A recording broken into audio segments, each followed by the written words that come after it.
அடுப்பில் கடாயை வச்சு அதில் எண்ணெய் ஊற்றி கடுகு கடலப்பருப்பு போட்டு வரமிளகா போட்டு ஒரு பெரிய வெங்காயத்தை போட்டு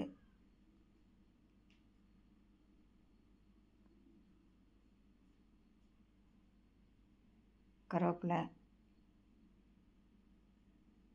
தக்காளி வெங்காயம் நல்லா வணங்கினோடனே தக்காளி 2 தக்காளி போட்டு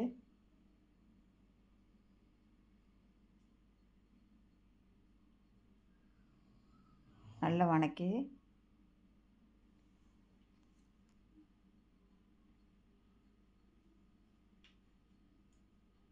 நல்லா வணங்கினோடனே உப்பு மஞ்சத்தூள் 1/2 ஸ்பூன் மிளகாத்தூள் எல்லாம் போட்டு நல்லா வணக்கி நல்லா வணங்கினோடனே கொத்தமல்லி தழை போட்டு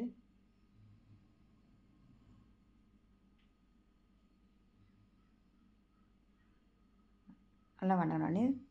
வணங்கினதை எடுத்து சாப்பாட்டில் கொட்டி கிண்டி